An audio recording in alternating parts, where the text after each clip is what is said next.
Hello, my dear class. How are you?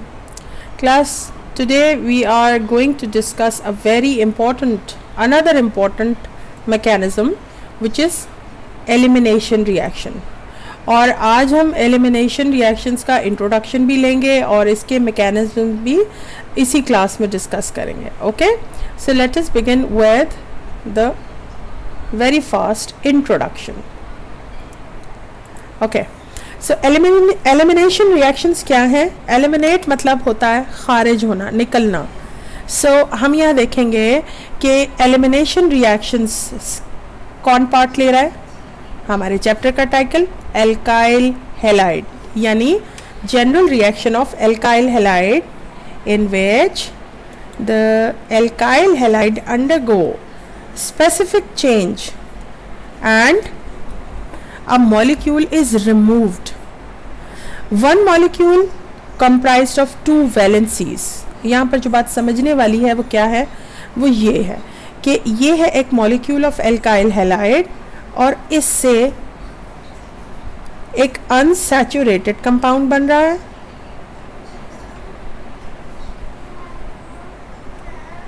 और एक और मॉलिक्यूल रिमूव हो रहा है. अब वो मॉलिक्यूल क्या है हम देखते हैं.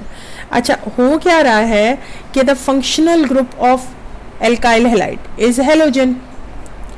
Now the functional group of alkyl halide is halogen and that is removed and the next hydrogen is also removed. You see how it happens.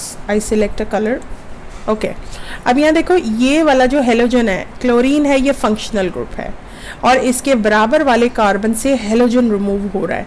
यानी एक वैलेंसी ये, एक वैलेंसी ये, two valencies are broken down and two atoms are freed. जैसे कि one molecule makes two molecules after removing two valencies.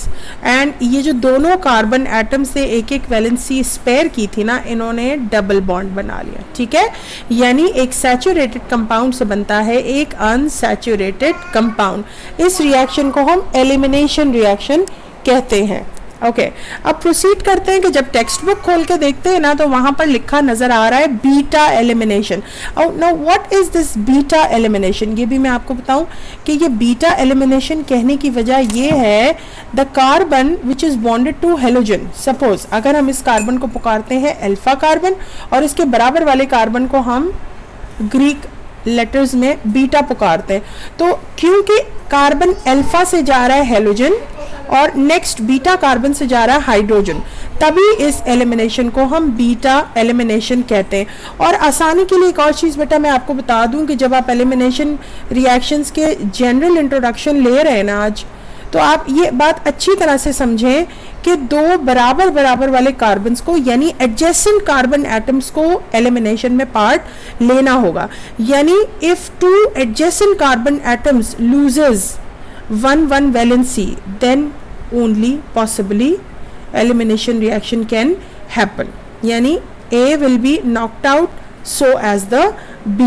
Conditions क्या है elimination की? याद रहे कि एलिमिनेशन कंडीशंस में हम देख रहे हैं कि सोडियम हाइड्रोक्साइड है which is a base and this base has a very strong nucleophile in it.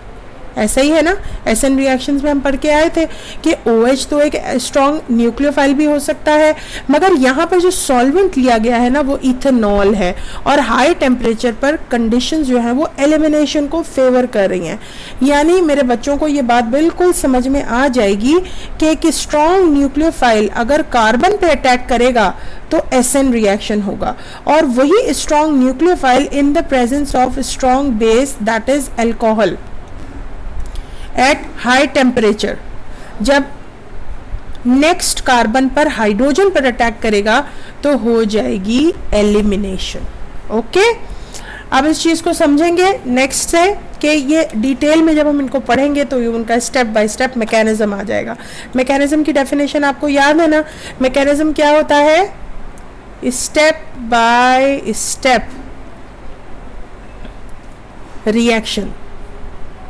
जब हम एलिमिनेशन के डिटेल स्टडी करते हैं तो पता चलता है कि बिल्कुल एसएन रिएक्शंस की तरह एलिमिनेशन रिएक्शंस भी दो तरह से हो सकते हैं, एक E2 और सेकंड E1। अब बिल्कुल माइंड में चलेगा SN2, याद आया? SN2 का जो 2 था वो उसका काइनेटिक्स था, यानी बायमोलिक्यूलर था। So elimination can also be bimolecular and it can also be unimolecular reactions. Mechanism में हम देखेंगे कि एसएन रिएक्शंस में एक बॉन्ड ने ब्रेक होना था और एक बॉन्ड ने फॉर्म होना था, याद आ रहा है आपको? यहां पर एलिमिनेशन के लिए 2 बॉन्ड्स ने ब्रेक होना है, कोई नया बॉन्ड नहीं बनना।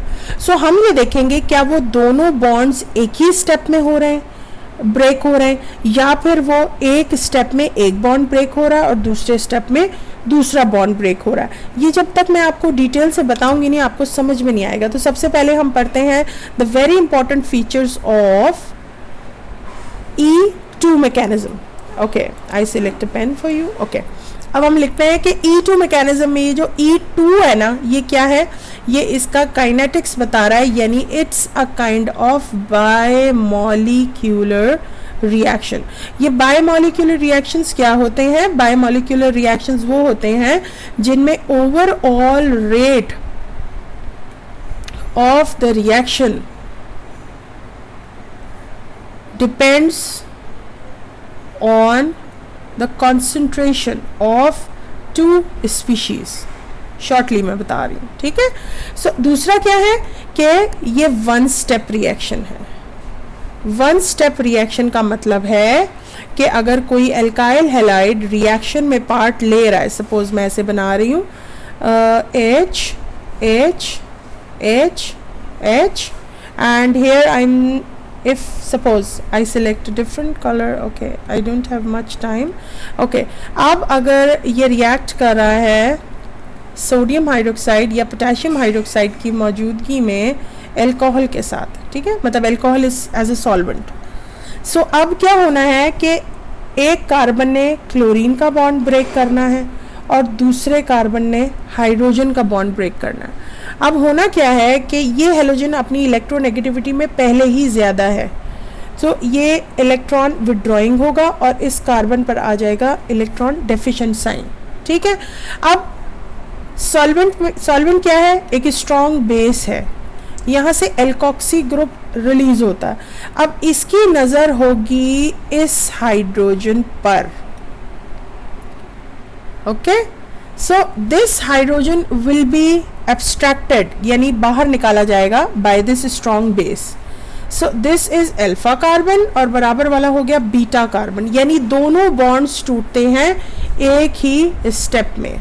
And finally we have unsaturated compound ethene, okay, and the halogen is lost and वो जो बेस था ना आपका अल्कोक्सी ग्रुप, वो आपका जाकर ले आता है हाइड्रोजन, ठीक है। Suppose this OR is acting as a base, इसको मैंने B से रिप्रेजेंट किया, ओके। तो दोनों स्टेप्स जो हैं, दोनों बॉन्ड्स एक ही स्टेप में ब्रेक होते हैं।